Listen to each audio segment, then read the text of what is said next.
ओम नमः शिवाय। नमस्कार आप सभी दर्शकों को। आज का हमारा विषय है कैंसर। यह गंभीर बीमारियों में से एक बीमारी है, लेकिन योग के जरिए आप इसे हरा सकते हैं, इसे बिल्कुल ठीक कर सकते हैं। आप लगातार योग करके कुछ ही महीनों में इसको बिल्कुल जड़ से खत्म कर सकते हैं, इसे पूरा क्योर कर सकते हैं। बस आवश्यकता है आपके आत्मविश्वास की। आपकी जो हीलिंग पावर है वो आत्मविश्वास से 4 गुना बढ़ जाती है। इसलिए आप अपने आप पर भरोसा रखें, अपने आप पर विश्वास करें और विश्वास करें कि योग मुझे बिल्कुल ठीक कर दे। जब आप लगातार योग करेंगे और उस पर भरोसा रखेंगे और महसूस करेंगे कि मैं योग करके धीरे धीरे ठीक हो रहा हूं, तो देखना आपकी जो हीलिंग पावर है वो बढ़ने लग जाएगी और आप जो ये गंभीर बीमारी कैंसर है इससे आप बिल्कुल उभर जाओगे और इसे क्योर कर लोगे। लेकिन आवश्यकता है लगातार निरंतर योग करने की। हमेशा पॉजिटिव थिंकिंग रखें, नेगेटिव थिंकिंग बिल्कुल मन में ना लाएं और घबराएं नहीं कि मुझे कैंसर हो गया, इसका कोई इलाज नहीं है, मैं अब बचूंगा नहीं। नहीं, कुछ भी नहीं है। अगर आपका आत्मबल आपके साथ है तो आप बड़ी से बड़ी समस्या से भी बाहर निकल सकते हैं। तो ये तो छोटी सी समस्या है। आज मैं आपको उन महत्वपूर्ण आसन और प्राणायामों के बारे में बताऊंगा जिन्हें करके आप अपने कैंसर जैसी बीमारी को बिल्कुल ठीक कर सकते। लेकिन उन आसन और प्राणायामों को समझने से पहले हमें समझना होगा कि कैंसर क्या है और ये क्यों होता है। अब हम जान लेते हैं कैंसर है क्या। हमारे शरीर के अंदर अनगिनत कोशिकाएं हैं जिन्हें हम सेल भी कहते हैं। ये कोशिकाओं का विभाजन यानी सेल का विभाजन होता रहता है। ये डैमेज भी होते रहते हैं और बनते भी रहते हैं। ये एक सामान्य प्रक्रिया है। इस प्रक्रिया पर शरीर का पूर्ण नियंत्रण होता है। लेकिन जब शरीर के किसी अंग की कोशिकाओं पर शरीर का नियंत्रण नहीं रहता है तो जो कोशिकाएं हैं, जो सेल हैं, वो अनियंत्रित हो जाते हैं और वो लगातार बढ़ते चले जाते हैं। जब शरीर में सेल्स की मात्रा लगातार उस अंग पर बढ़ने लग जाती है तो वहां एक ट्यूमर बन जाता है। इसी ट्यूमर को ही हम कैंसर कहते हैं। कैंसर शरीर की कोशिकाओं का रोग है। ये कोई भयंकर रोग नहीं है, इससे घबराने की जरूरत नहीं है। जिन सेलों ने ग्रोथ की है, अगर आप योग और प्राणायाम करेंगे तो वो सेल्स आपके रिड्यूस होने लग जाएंगे, वो कम होने लग जाएंगे, वो नॉर्मल सामान्य अवस्था में आ जाएंगे, आप बिल्कुल ठीक हो जाओगे। तो इसलिए आप योग और प्राणायाम का सहारा लें और अपने आप पर भरोसा रखें। जब आप योग और प्राणायाम का सहारा लेंगे और अपने आप पर भरोसा रखेंगे कि मैं बिल्कुल ठीक हो सकता हूं, तो जो बढ़े हुए सेल हैं, जहां पर ट्यूमर का रूप ले लिया है इन सेल ने, इन कोशिकाओं ने, जो अनियंत्रित हो चुकी हैं, जब आप योग करते हैं तो वो नियंत्रण में आ जाती है और वो सामान्य स्थिति में आ जाती है और आप बिल्कुल ठीक हो जाते हो। कैंसर सेल हर बॉडी के अंदर होते हैं, हर व्यक्ति के अंदर कैंसर सेल है। लेकिन जब वो सेल अनियंत्रित हो जाते हैं और वहां पर उनकी जो ग्रोथ है वो बहुत ज्यादा बढ़ जाती है और एक गांठ का रूप ले लेती है, ट्यूमर का रूप ले लेती है, वो कैंसर में कन्वर्ट हो जाती है। आप योग और प्राणायाम करके उस ट्यूमर को बिल्कुल रिड्यूस कर देते हो तो वो सामान्य अवस्था में आ जाता है और वहां से कैंसर गायब हो जाता है। तो आप कैंसर से बिल्कुल ना घबराएं। मैं विश्वास दिलाता हूं, आप योग और प्राणायाम करेंगे और अपनी जीवन शैली में बदलाव लाएंगे, खान पान में बदलाव लाएंगे, तो आप कुछ ही महीनों में बिल्कुल ठीक। बात करते हैं कैंसर होता क्यों है। इसके कुछ मुख्य कारण हैं। कारण बहुत हैं, लेकिन मुख्य कारणों को यहां मैं बात करूंगा। पहला है आपकी जो अनियमित जीवन शैली, फास्ट फूड का सबसे ज्यादा प्रयोग, तली भुनी चीजों का सबसे ज्यादा प्रयोग, पैकिंग डब्बा बंद जो चीजें हैं उनका सबसे ज्यादा इस्तेमाल कर। जब आप ये फास्ट फूड का ज्यादा इस्तेमाल करते हैं, पैकिंग वाली चीजों का ज्यादा इस्तेमाल करते हैं, तो आपके शरीर के अंदर टॉक्सिन्स की मात्रा बढ़ जाती है, कोलेस्ट्रॉल की मात्रा बढ़ जाती है, शरीर का जो पाचन तंत्र है उस पर बहुत ज्यादा इम्पैक्ट पड़ता है और वो कैंसर सेल्स वहां ग्रोथ करने लग जाते हैं। दूसरा कारण है आप अपना जो जीवन है वो आलस्य में बिताते हो। वर्कआउट आपकी लाइफ में बहुत कम हो जाता है। जब आप बिल्कुल वर्कआउट नहीं करते हो, एक्सरसाइज नहीं करते हो, कोई आसन प्राणायाम नहीं करते हो, तो आपका जो शरीर की इम्यूनिटी है वो बिल्कुल वीक होने लग जाती है, जो सेल्स बढ़े हुए हैं वो रिड्यूस नहीं हो पाते। तीसरा कारण है विटामिन डी की कमी होना। विटामिन डी की डेफिशिएंसी आपके शरीर में जब हो जाती है, आप धूप में नहीं बैठते हो, 1 डेढ़ घंटे धूप नहीं लेते हो, तो विटामिन डी की मात्रा कम होने लग जाती है शरीर के अंदर, जो आपके कैंसर सेल को ग्रो करने में बहुत ज्यादा मदद करती है जब विटामिन डी की डेफिशिएंसी हो जाती है।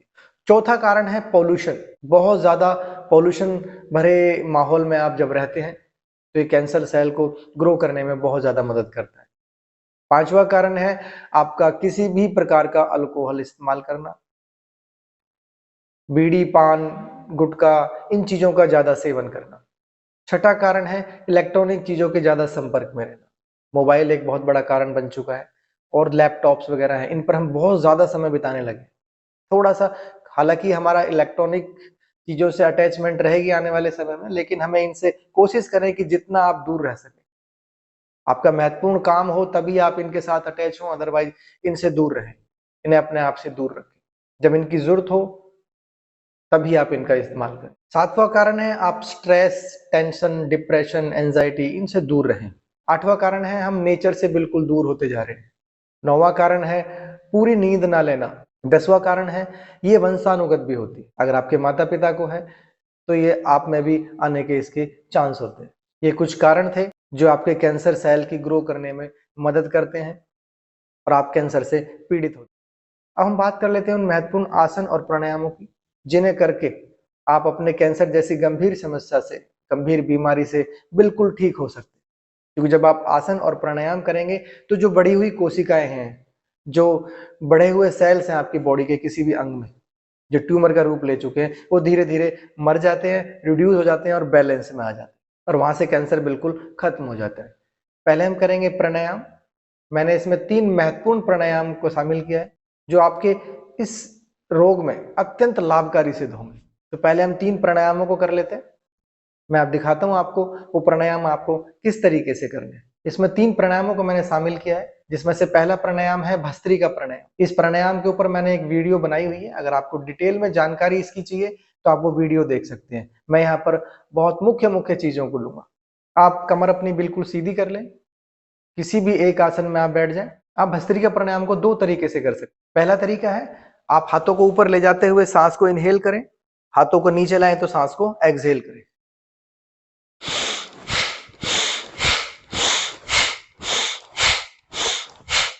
हाथों को बुरी तरह झटका ना दें। इसको आप स्टार्टिंग में 5 मिनट करें, धीरे धीरे आप इसकी जो टाइम है उसको 10 मिनट तक करें।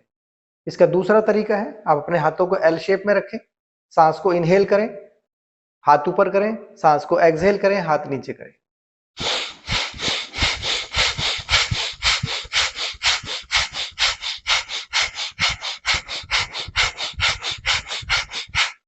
ये तरीका। अब हम बात करते हैं दूसरे प्राणायाम की, जिसका नाम है कपालभाति। कपालभाति आप कम से कम 10 मिनट अवश्य करें। इसके टाइम को आप आधा घंटा तक ले जा सकते हैं। अगर आप कैंसर से पीड़ित हैं तो कपालभाति आपके लिए रामबाण है, भस्त्रिका आपके लिए अति उत्तम है। इसके ऊपर मैंने वीडियो बनाई हुई है, संपूर्ण डिटेल अगर आपको चाहिए तो आप वो मेरी कपालभाति के ऊपर वीडियो अवश्य देखें। यहाँ मैं सिर्फ आपको मुख्य मुख्य जानकारी दूंगा। आप कमर को बिल्कुल सीधा कर लें, चिन्ह मुद्रा लगा लें, सांस को बाहर निकालते हुए आप पेट को अंदर ले जाएं। सांस को इसमें लेना नहीं है, सांस अपने आप इनहेल हो जाएगा। आपको सिर्फ सांस को बाहर एक्सहेल करना है। एक्सहेल करते समय आपका पेट अंदर जाए। देखें एक बार।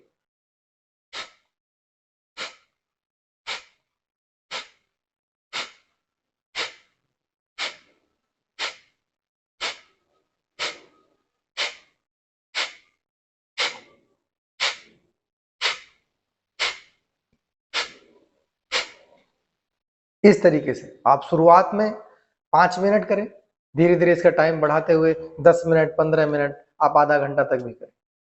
और दिन में आप 2 बार करें जितने भी प्राणायाम और आसन है। जब आप इनको 2 बार करेंगे तो आपकी हीलिंग पावर बहुत अच्छे तरीके से बढ़ने लग जाएगी और आप कुछ ही महीनों में बिल्कुल ठीक हो जाएंगे, ये मेरा विश्वास है। अब हम बात करते हैं अनुलोम विलोम प्राणायाम की।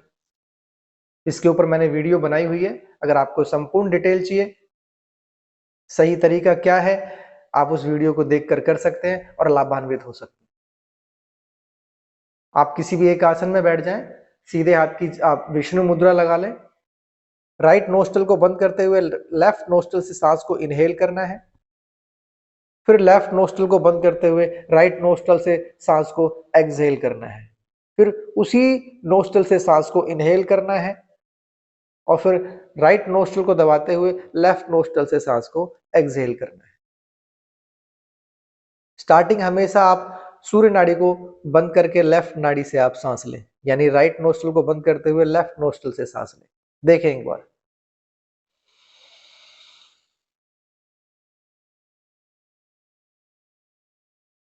5 सेकेंड 10 सेकेंड होल्ड करें। लेफ्ट नोस्ट्रल को आप दबाएं, राइट नोस्ट्रल से सांस को एक्सहेल कर दें।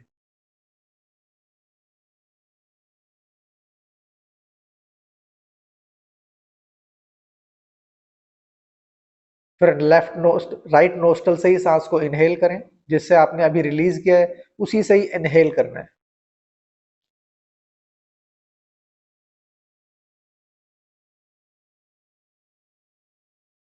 लयबद्धता के साथ सांस को इनहेल करें, धीरे धीरे सांस को इनहेल करें जितना कर सकते हैं। राइट नोस्ट्रल को आप बंद कर लें, 5 से 10 सेकेंड सांस को होल्ड करें और लेफ्ट नोस्ट्रल से आप सांस को रिलीज कर दें।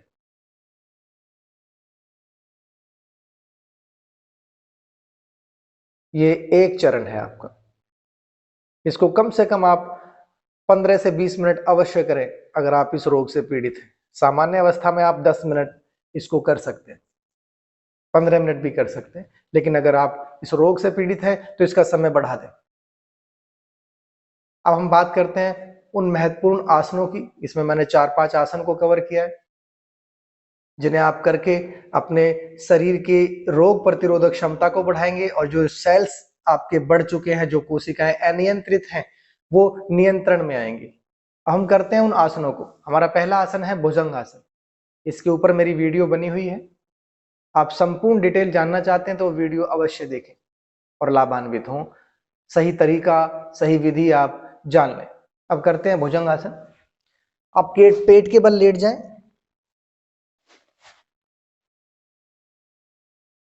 पैरों को, दोनों पैरों के बीच में 6 इंच का गैप हो।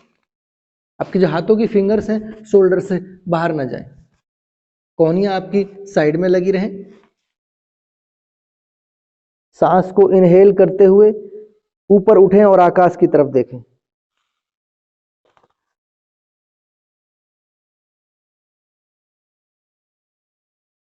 जितनी देर आप होल्ड कर सकते हैं उतनी देर होल्ड करें,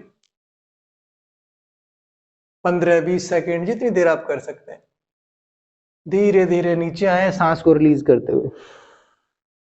इस तरीके से आप भुजंग आसन करें।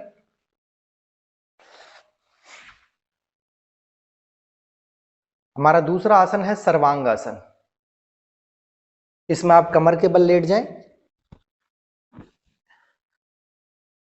सांस को रिलीज करते हुए पैरों को ऊपर उठाएं, हाथों का सहारा लेते हुए शरीर को पीछे की तरफ करें। उसके बाद जो दोनों हाथ हैं वो कमर पे लगा लें और पैरों को बिल्कुल सीधा कर दें। इस तरीके से इसमें आप कम से कम 2 मिनट रहें और ऐसे कम से कम आप 5 बार करें।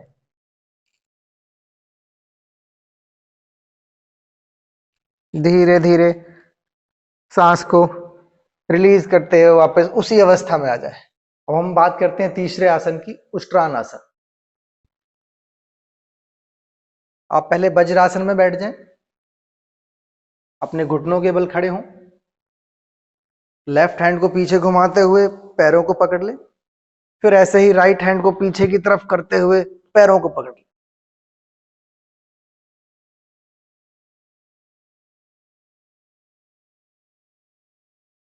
पेट को ऊपर की तरफ उठा के रखें, सर को पीछे की तरफ रखें। इस तरीके से ये उष्ट्रान आसन था। इसको आप कम से कम 5 मिनट अवश्य करें। अब हम बात करते हैं चौथे आसन की, अर्धहलासन। इसमें भी आप कमर के बल लेट जाएं। थोड़ा समय का अभाव है इसलिए मैं ये सारे आसन जल्दी जल्दी करके दिखा रहा हूं, क्योंकि मैं सभी को कवर नहीं कर पाऊंगा वरना। आप सांस को रिलीज करते हुए ऊपर की तरफ पैरों को उठाएं, इस तरीके से। आपको इसी अवस्था में कम से कम 5 मिनट रहना है। अगर आप ऐसे नहीं कर पाते हैं तो दीवार का सहारा लेके भी आप कर सकते हैं।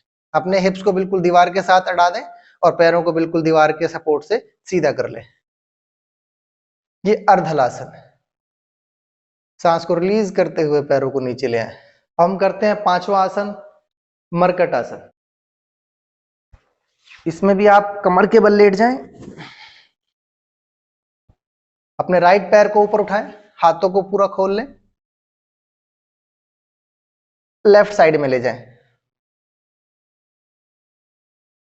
कम से कम 20 सेकंड एक साइड में आपको होल्ड करके रखना है। फिर वापस आए, फिर लेफ्ट पैर को आप सांस को एक्सहेल करते हुए ऊपर उठाएं और राइट साइड में ले जाएं। इस साइड में भी आप 20 सेकंड पैर को होल्ड करके रखें, वापस आए। दूसरा है, अपने पैरों को हिप्स के बिल्कुल बराबर रखें, दोनों पैरों को खोल लें। आपका जो राइट घुटना है वो आपके लेफ्ट पंजे के ऊपर आए।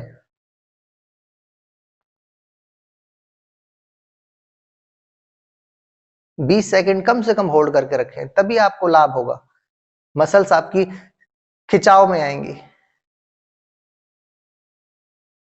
फिर वापस आए, इसी प्रकार से लेफ्ट पैर का घुटना आपके राइट पैर के पंजे की तरफ जाए। 20 सेकंड इस साइड में आप होल्ड करके रखें, वापस आ जाएं। ये दो अवस्थाएं थी मरकट आसन की। अब हम करते हैं छठा आसन, नौका आसन। इसमें आप पीठ के बल लेट जाएं,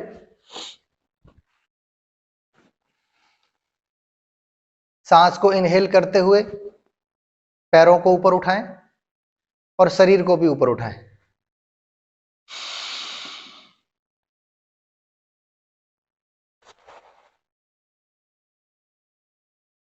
सांस को होल्ड करके रखें, जितनी आपकी कैपेसिटी है, 10 मिनट, 10 सेकंड, 15 सेकंड, 20 सेकंड, जितना आप होल्ड करके रख सकते हैं। पेट पर बहुत ज्यादा प्रेशर पड़ेगा। धीरे धीरे सांस को रिलीज करते हुए वापस नॉर्मल अवस्था में। इसे कम से कम आप 10-12 अवश्य करें।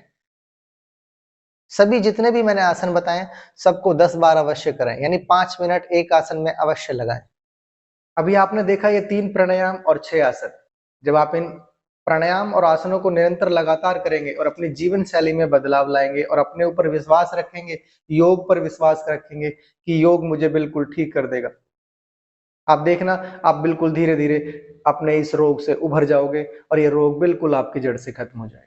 अपने खाने पीने में थोड़ा सा ध्यान रखें, सलादों का, फलों का आप ज्यादा इस्तेमाल करें, अन्न का इस्तेमाल कम कर दें, फाइबर युक्त चीजों का आप ज्यादा इस्तेमाल करें, फास्ट फूड को अवॉइड कर दें, बिल्कुल पोल्यूशन भरे माहौल से आप दूर रहें, कोशिश करें सुबह सुबह वॉकिंग करें, ग्रीनरी एरिया में आप ज्यादा रहें, नेचर के साथ आप जुड़े। ये कुछ नियम थे जिन्हें आप अपनाएंगे तो आप इस कैंसर जैसी जो गंभीर समस्या है उससे बिल्कुल ठीक हो जाएंगे। अब मैं आपको 5 ऐसी चीजें बताऊंगा जिनका आप सेवन सुबह सुबह खाली पेट करते हैं तो ये आपके कैंसर को खत्म करने में अत्यंत लाभकारी सिद्ध होगा।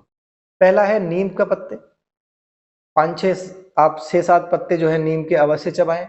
एलोवेरा का इस्तेमाल करें, आप गिलोय का इस्तेमाल करें, तुलसी 8-10 पत्ते जो है तुलसी के इस्तेमाल करें, और जो ज्वारे होते हैं आपके गेहूं के ज्वारे, आप उनका इस्तेमाल करें।